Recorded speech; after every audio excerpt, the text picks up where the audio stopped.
is up, Kyle? Not much. Just got back from the bars. Oh, yeah. Doing this episode a little loose. Mm-hmm. Yeah.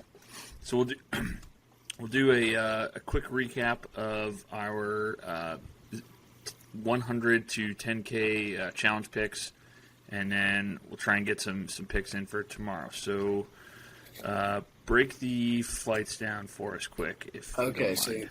So last night we had our Can't Lose MMA Bellator parlay, which was a 5-pick parlay. It ended up only being a 4-pick because Muhammad Berkhamov missed weight.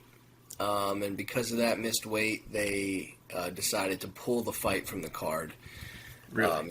Instead of taking money from him. Yep. So instead of being plus 117, it ended up being minus 118, which still great win. Yeah.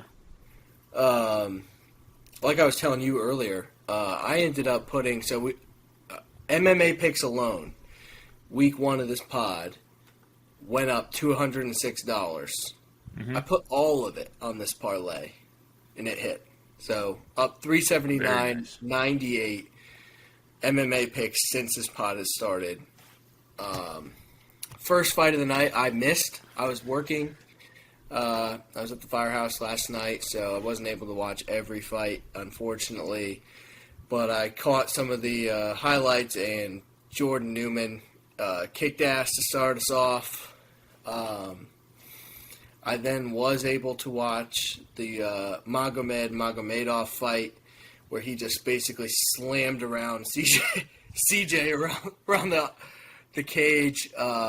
I posted it on Twitter, a highlight slam of him just literally picking on it, slamming him on the ground. He ended up winning that by submission in round 2. It was dominant fight. Win by slammings. Yeah, basically. Up next was Usman Nurmagomedov, who I said on the last pod was brother of Khabib, which it's impossible to keep track of these guys. It's his cousin, actually. Too many Magomedovs. Yeah. So it's actually another cousin Usman. And he's only 23 years old. Cousin That's Usman. crazy. And he fought a guy, Mike Hamill, who I never heard of before. And this guy was pretty game. He was coming at him, swinging hard punches, and Usman was there for it. Stayed at range. Threw nonstop kicks to stay at range. Jab was landing all day. Jabs to the body, kicks to the body. Usman looked like the real deal.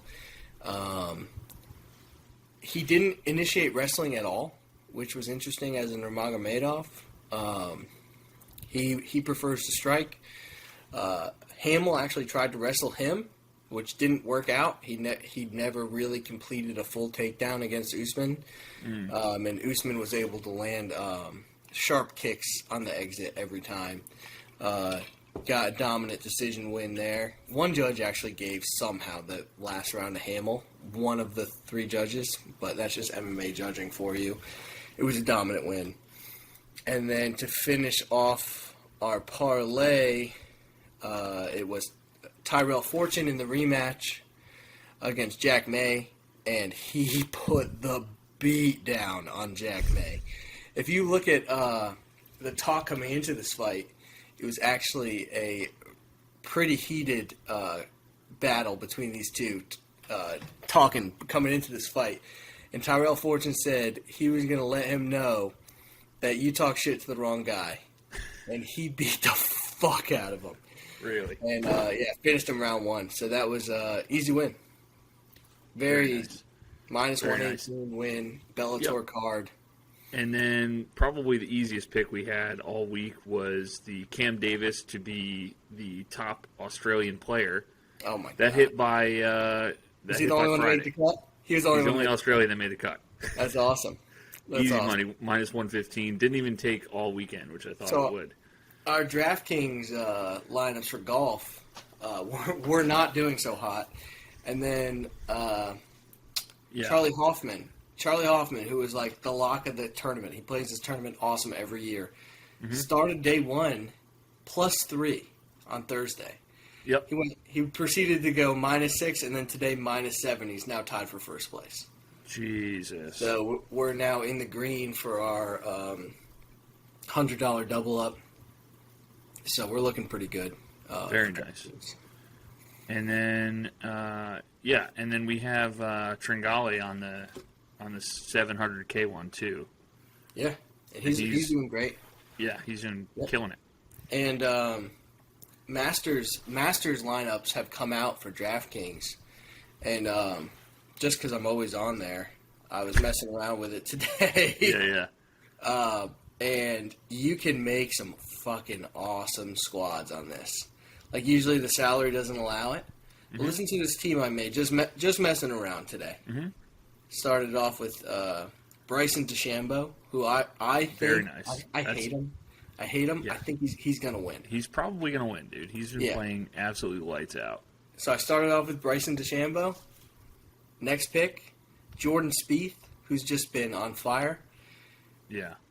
Next pick, Patrick Reed, who always comes to play. Mm-hmm. Abraham Answer, Kevin Kisner, Zach Johnson. I mean, how can you... That's tight, man. That doesn't seem fair. Then I made another team. Bryson DeChambeau should be... His salary should be like $15,000. Kevin Kisner was $6,700. Really? He makes the cut every Masters. Zach Johnson was $6,300. Makes the cut every Masters. That's crazy. Then I made another team just messing around. John Rahm, he was $11,000. Rom Jom. Yeah. He's another guy I think can win. Yeah. Then I went with Sung Jae Im, gamer. Kind of grinder you want. Grinder you want. Then another guy who no one likes to talk about, but he's just very good, is Matthew Fitzpatrick. Like him. Very, very good golfer. Went Paul Casey, another guy people just don't seem to like. But I certainly don't. But what the hell do I know? Right, but he's awesome. Then the guy a lot of people like is Joaquin Neiman. He's only 7,400, so he's going to be super popular on DraftKings. Yeah. And then the last player coming into the lineup, Billy Horschel, who just won. Just took down a tournament for us. Yeah. So those are the type of squads you can make for the Masters in the DraftKings. I already signed up for 2 millionaire makers. They were only $10 each. Yeah, we're definitely rolling everything we make off of the double ups, and we're actually right outside the money on the 700K tournament on DraftKings. Yeah. Like if we go off tomorrow, we could easily double our money on that. I mean, it would only be a $15 profit, but it's still better than zero. Yeah. We should have at least $200 in the bank. Going into the Masters. We'll either throw all of it on that, or there is a UFC card this week, so that's true. Want to put at least some of it on that. That's true. Yeah. I'm looking at futures for the Masters next weekend, and DeChambeau is plus 1,100. I mean, he's my Masters pick right now. Is DeChambeau. DJ is plus 900. That is shocking. I mean, he did just win it like 4 months ago. Honestly, fade him. Yeah, exactly. He's one of the best golfers when he's on, but not into it. Yeah. Absolutely.